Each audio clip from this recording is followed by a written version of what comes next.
Good morning to all of you. Research for GS में मैं आपका स्वागत करता हूं।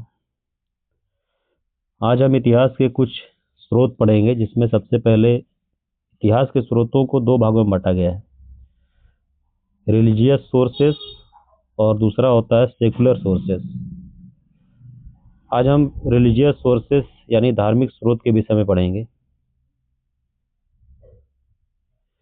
धार्मिक स्रोत के अंतर्गत हम ब्राह्मण ग्रंथ का अध्ययन करेंगे। ब्राह्मण ग्रंथ में इनको दो भागों में बांटा गया, श्रुति तथा स्मृति ग्रंथ।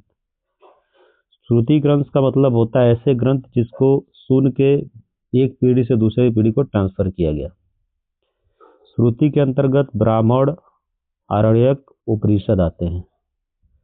स्मृति इसके अंतर्गत वेदांग या सूत्र, स्मृति, महाकाव्य और पुराण आते हैं। संहिता, वेदों को संहिता भी कहा जाता है। इनकी संख्या 4 है, ऋग्वेद, यजुर्वेद, सामवेद, अथर्ववेद। ऋग्वेद का रचना कालम 1500 बीसी से 1000 बीसी माना जाता है और इसकी रचना जो हुई थी सप्त संदोच क्षेत्र में, मतलब उत्तर पश्चिम भारत, सिंधु और उसके सहायक नदियों के किनारे का भाग, आज का पंजाब क्षेत्र, भारत प्लस पाकिस्तान के बाद जो पंजाब का क्षेत्र है उस क्षेत्र में हुई थी। यजुर्वेद, सामवेद, अथर्ववेद का रचना काल 1100 ईस्वी पूर्व से 600 ईस्वी पूर्व हुई थी। कुरु पांचाल, गंगा जमुना का द्वाब, पश्चिमी उत्तर प्रदेश तथा हरियाणा का क्षेत्र था। वेद आर्यों के सामाजिक और आर्थिक जीवन पर प्रकाश डालते हैं। इनसे आर्यों के राजनीतिक जीवन के विषय में कुछ भी पता नहीं चलता।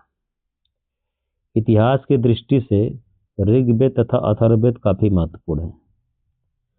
ब्राह्मण ग्रंथ में इनका रचना काल 1000 ईस्वी पूर्व से 600 ईस्वी पूर्व हुआ।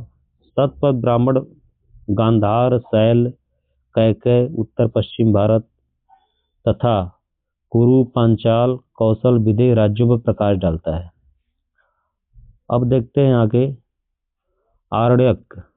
आरण्यक की रचना जो थी 1000 ईस्वी पूर्व से 600 ईस्वी पूर्व हुई। इसका ऐतिहासिक महत्व बहुत ही कम है।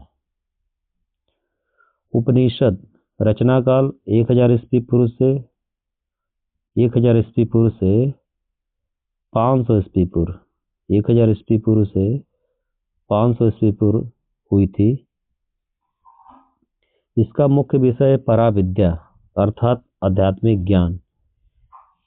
जीवन का उद्देश्य भक्ति की आत्मा को संसार की आत्मा में विलीन करना है। ब्राह्मण व उपनिषदों से राजा परीक्षित से लेके बिंबिसार तक की ऐतिहासिक जानकारी मिलती है। उपनिषदों की संख्या 108 है। सबसे बड़ा उपनिषद बृहदारण्यक उपनिषद है, जिसका विषय आत्मा, ब्रह्मा और दर्शन। सबसे छोटा उपनिषद ईशावास्य उपनिषद है, जिसमें केवल 18 मंत्र हैं। इसका विषय इसमें कहा गया ईश्वर सर्वव्यापी है।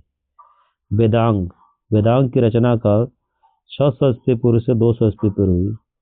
इससे प्राचीन भारतीय इतिहास, सभ्यता और संस्कृति के विषय में जानकारी मिलती है। मतलब कि वेदांग काफी महत्वपूर्ण है।